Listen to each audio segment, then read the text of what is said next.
Chapter 2. Clay swept the bones of dinner into the river with his tail.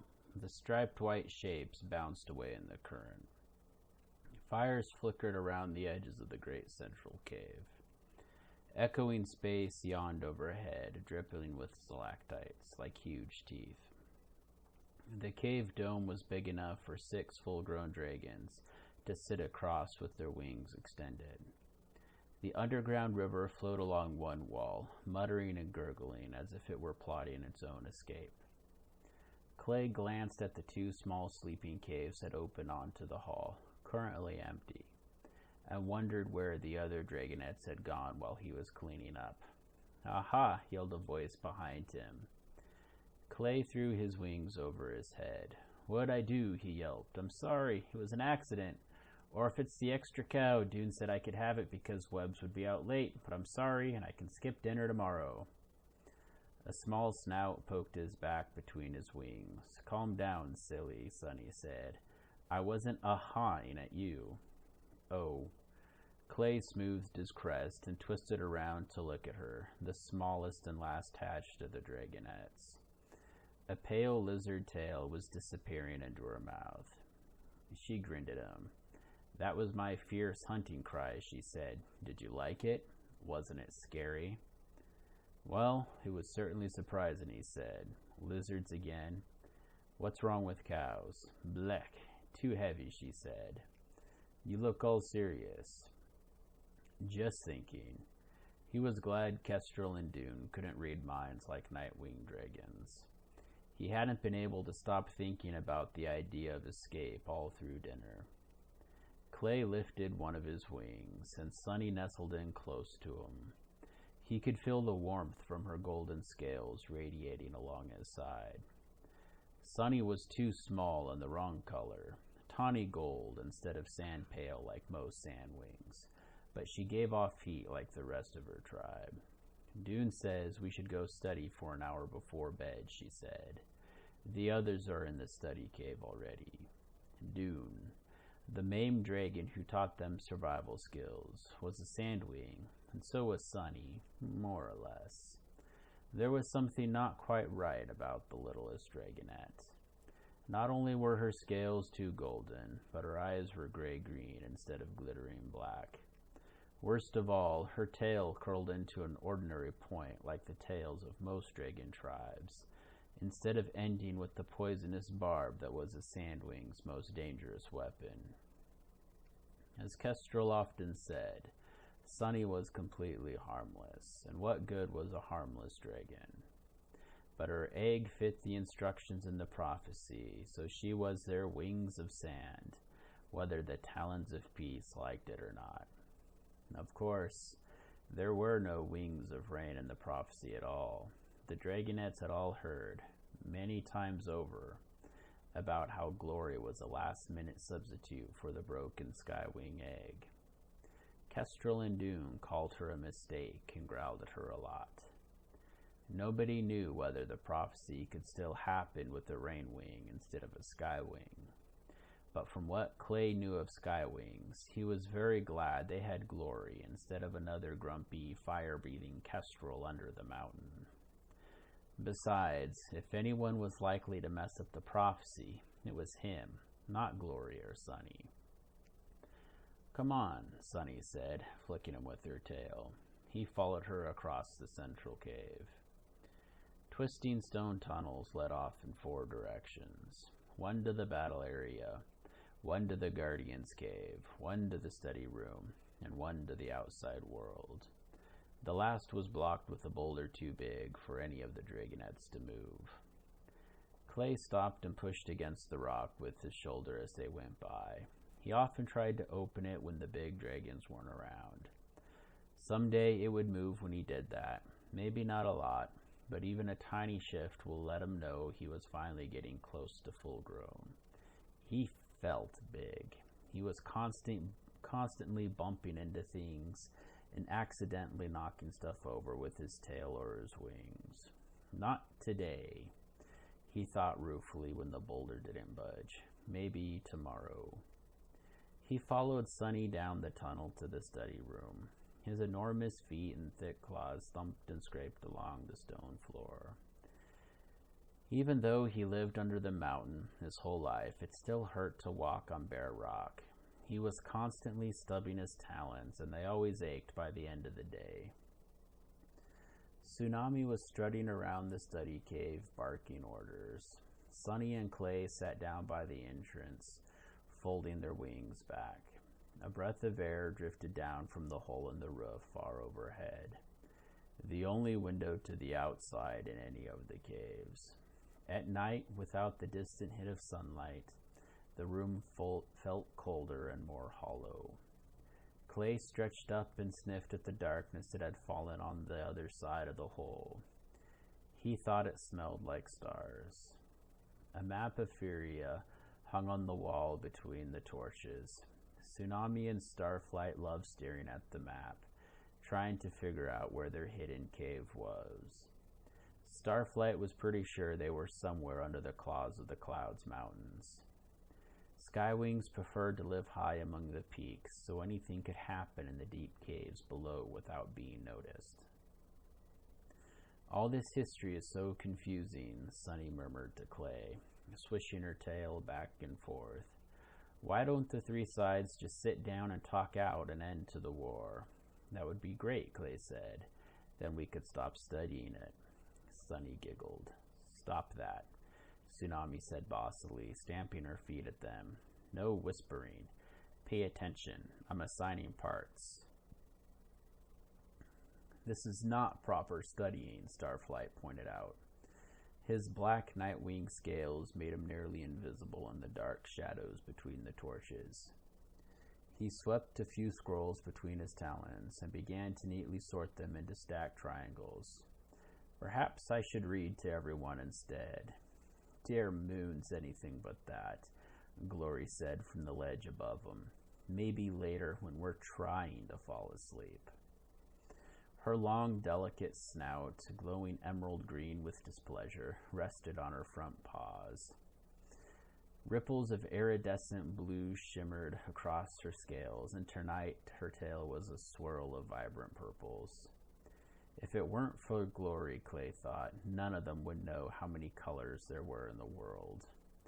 He wondered what it must be like in the rainforest, where there was a whole tribe of dragons that beautiful.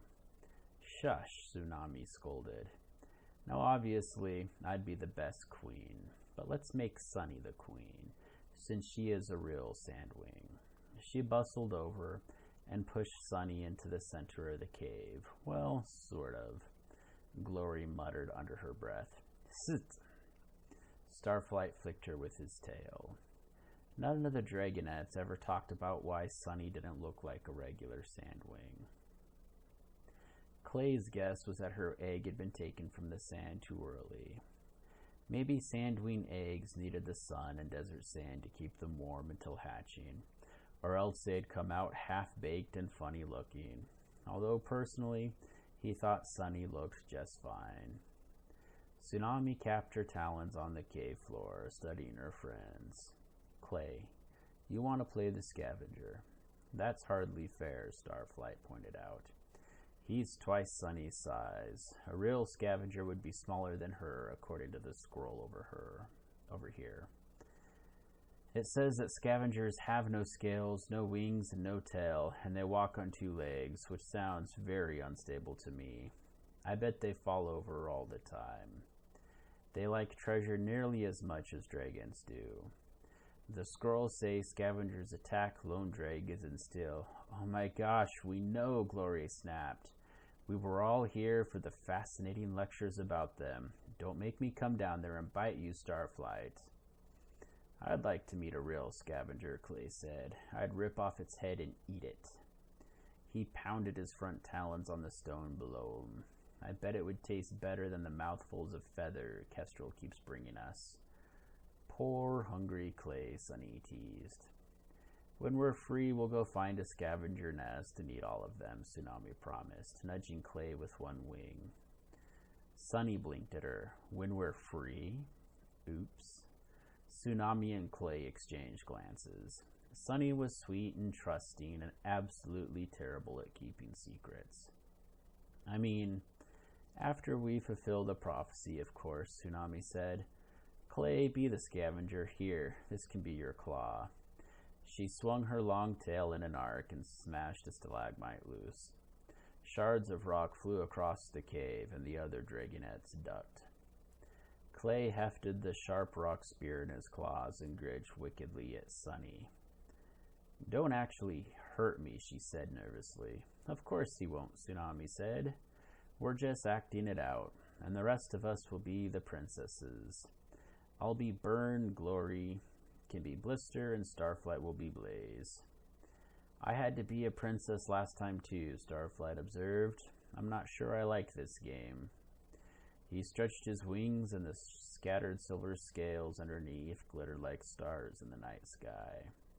It's not a game, it's history, Tsunami said, and if we had any other friends, we could play it differently. But there are 3 Sand Dragon princesses, so you have to be one.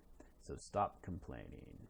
Starflight shrugged and settled back into the shadows, the way he always did when he couldn't win a fight.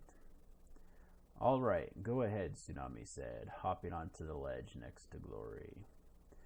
Sunny said. She eyed Clay warily. Right, here I go. La la la la la, Queen Oasis of the Sandwings. I'm so very important and, royal and stuff. Tsunami sighed. Glory and Starflight hid their smiles. I've been queen for ages and ages, Sunny went on. She strutted across the cave floor. No one dares challenge me for my throne. I am the strongest Sandwing queen who ever lived. Don't forget the treasure, Tsunami hissed, pointing at a pile of loose rocks. Oh, right, Sunny said. It's probably because of all of my treasure. I have so much treasure because I'm such an important queen. She swept the rocks toward her and gathered them between her talons. Did someone say treasure? Clay bellowed, leaping out from behind a large rock formation. Sunny yelped with fright. No, Tsunami called. You're not scared, you're Queen Oasis, the big bad queen of the Sand Dragons. Right, Sunny said. Roar! What is this tiny scavenger doing in the kingdom of sand? I am not afraid of tiny scavengers. I shall go out there and eat 'em in one bite. Glory started giggling so hard she had to lie down and cover her face with her wings. Even Tsunami was making faces like she was trying not to laugh. Clay swung his stalagmite in a circle. Squeak, squeak, squeak, he shouted, and other annoying scavenger noises. I'm here to steal treasure away from a magnificent dragon. Not from me, you won't, Sunny said, bristling. She stamped forward, spread her wings, and raised her tail threateningly. Without the poisonous barb other sandwings had, Sunny's tail was not very menacing, but nobody pointed that out. Yah! Clay shouted, lunging forward with his rock claw. Sunny darted out of the way, and they circled each other, feinting and jabbing. This was Clay's favorite part, when Sunny forgot about trying to act queenly and focus on the battle. She was fun to fight. Her small size made it easy for her to dodge and slip under his defenses. But in the end, Queen Oasis had to lose. That was how the story went. Clay drove Sunny back against the wall of the cave and thrust a fake claw between her neck and her wing, pretending it went through her heart. Ah! Sunny howled. Impossible! A queen defeated by a lowly scavenger. The kingdom will fall apart. Oh, my treasure, my lovely treasure. She collapsed to the ground and let her wings flop lifelessly on either side of her. Ha ha ha, Clay said, and squeak squeak, the treasure is mine. He scooped up all the rocks and paraded away, lashing his tail proudly. Our turn, Tsunami said, jumping off the ledge. She hurried over to Sunny, clasped her talons together, and let out a cry of anguish. Oh no, our mother is dead and the treasure is gone. But worst of all, none of us killed her. So who should be queen now? I was about to challenge her, Glory cried. She flapped her wings dramatically. I would have fought her to the death for the throne. I should be queen. No, I should be queen, Tsunami insisted. I am the eldest and biggest and would have challenged her first. They both turned to look at Starflight, hidden in the shadows. The black dragon looked as if he was trying to become even more invisible. Come on, Starflight, Tsunami said. Don't be a lazy... She caught herself just before saying Rainwing. The teacher said things like that all the time. If you don't study, you're no better than a Rainwing. What's the matter? Someone replaced your brains with the Rainwings? Still sleeping? Anyone would think you were a Rainwing. That last one was mostly for Clay. But the Dragonettes all knew Glory hated it, no matter how much she pretended she didn't care. It also seemed really unfair. Glory was the only Rainwing any of them had ever met, and she studied and trained harder than anyone else. Dragon. Tsunami finished awkwardly with a quick glance at Glory. Starflight, get out here. The Nightwing shuffled forward and looked down at Sunny, who had her eyes scrunched shut. Oh dear, he said. Well, now I should be queen. As the youngest princess, I could have the longest reign. That would be good for the Sandwings. Also, he paused and gave a long, suffering sigh. Also, I am by far the prettiest. Sunny giggled, and Tsunami poked her to keep still. Clay swept his treasure rocks into a pile and sat on them. I should kill you both right now, Glory snarled. You and what army? Tsunami taunted her. Glory stretched her neck up and bared her teeth. That's a great idea. I'll go get an army of Sea Wings, and then you'll be sorry.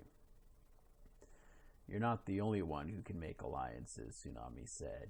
I'll get the Skywings on my side, and the Mudwings. Then we'll see who wins this war. There was a pause. They both looked at Starflight again. Yeah, he said. You do that, and I'll ally myself with the Icewing army. Also, by the way, most of the Sandwings want me to be their queen. They do, Sunny said, opening her eyes. Who says? Stop talking, Tsunami said, poking her with one talon. You're dead. There are lots of recent scrolls about it, Starflight explained pompously. Blaze is very popular with her own tribe. So why can't she be queen? Sunny asked, if that's who they want.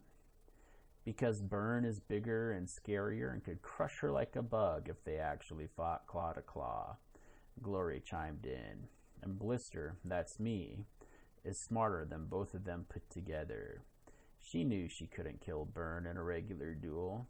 It was her idea to involve all the other tribes and turn their Sandwing throne battle into a world war. She's probably waiting for the other two to kill each other. Which one do we want to be queen? Sunny asked. We get a pick, right, when we fulfill the prophecy? None of them, Starflight said gloomily. Blaze is about as smart as a concussed sheep. Blister is most likely plotting to become queen of all the tribes somehow. And if Burn wins, she'll probably keep the war going just for fun. They're all pretty nasty. I guess we'll see what the Talons of Peace decide. The Talons of Peace don't get to decide, Tsunami said, bristling. They only think they're in charge of us. We can still hear them out, Starflight argued. They want what's best for us in Furia. Easy for you to say, Glory snapped. The ruff around her neck flared orange. You weren't stolen from your home. The Nightwings were pretty eager to hand over your egg, weren't they? Starflight flinched as if she had burned him. Boring, Clay shouted from his pile of rocks. Stop fighting with each other. Come fight me for this treasure instead. No one knows what the scavenger did with the Sand Dragon treasure, Starflight said in his top-of-class voice, turning away from Glory. Among other things, he stole the Lazulite dragon. the gold Sandwing scepter, and the Eye of Onyx, which had been in the Sandwing treasury for hundreds of years. Clay stamped his feet. Starflight's lectures always made his scales itch. I just want to fight somebody, he said. Somebody who wasn't trying to beat him into a violent rage, preferably. As if the thought had summoned her, Kestrel suddenly loomed in the entrance of the cave. What is going on in here? Kestrel's booming voice made all 5 dragonettes jump to attention. Sunny slipped as she tried to scramble to her feet, and Starflight jumped forward to catch her. The enormous red skywings slithered into the cave, glaring down at them. This doesn't look like studying, she hissed. We're sorry, Sunny stammered. No, we're not, Tsunami shot the Sandwing a glare. We were studying. We were acting out the death of the queen that started the whole war. You mean play acting, Kestrel growled. You are too old for games. When were we young enough for games? Glory muttered. It wasn't a game, Tsunami said. It was a different way of learning the history. What's wrong with that? And now you're talking back, Kestrel said. She looked smug, as she always did when Tsunami got in trouble. That means no sleeping in the river tonight. Tsunami scowled. Kestrel tapped the pile of scrolls by the entrance with one claw. The rest of you, learn from the Seawing's mistakes and study the correct way. That's not fair, Clay spoke up as Kestrel turned to go. Even though it made his heart pound, we were all doing the same thing. We should all be punished. Glory shook her head at him, but beside him, Sunny nodded. Kestrel stared down at Clay. I know who the ringleader was. Cut off the head and the problem goes away. You're going to cut off Tsunami's head, Sunny squeaked. Glory sighed. It's a metaphor, Featherbrain. Now go to bed, Kestrel sighed.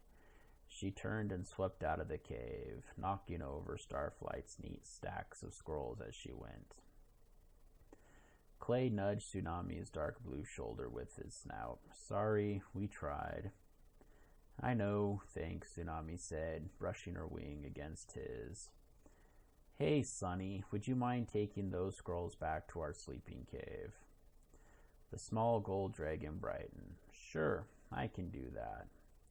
She hurried to the entrance, gathered the scattered scrolls in her front talons, and whisked out of the cave. I can't stand this much longer, Tsunami said as soon as Sunny was gone. We have to get out of here, and soon. Clay glanced at Glory and Starflight, who didn't look surprised. You talked to them about it? Of course, Tsunami said. I needed their help figuring out an escape plan. Clay couldn't help but notice that she hadn't asked him for any escape plan ideas. Even the dragons who liked him thought he was pretty useless. I'm not sure we're ready, Starflight said, wrinkling his forehead. There's so much we haven't learned yet. That's what the teachers want us to think. Tsunami's blue scales shifted as she shook herself from head to tail.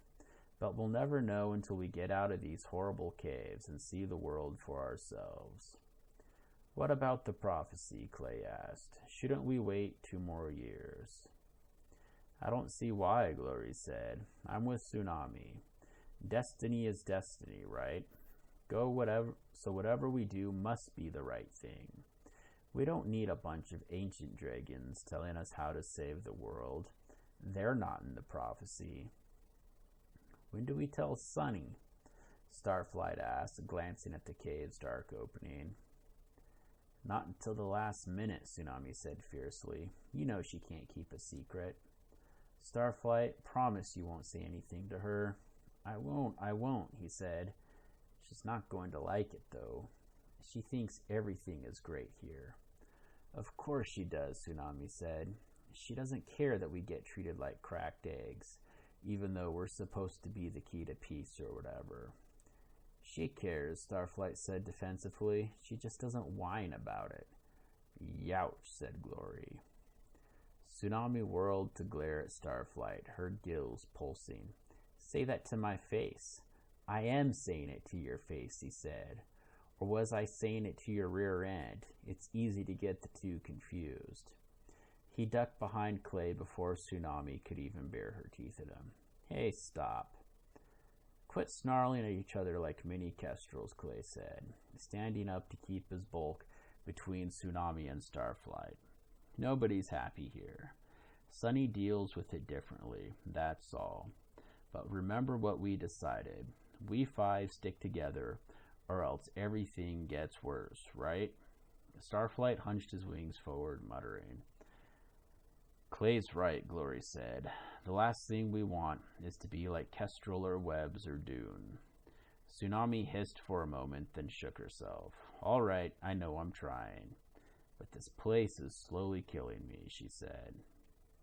Clay shivered at the fierce look on her face. He would not want to be the dragon standing in her way. As soon as we have a plan, we go, Tsunami said, looking them each in the eye.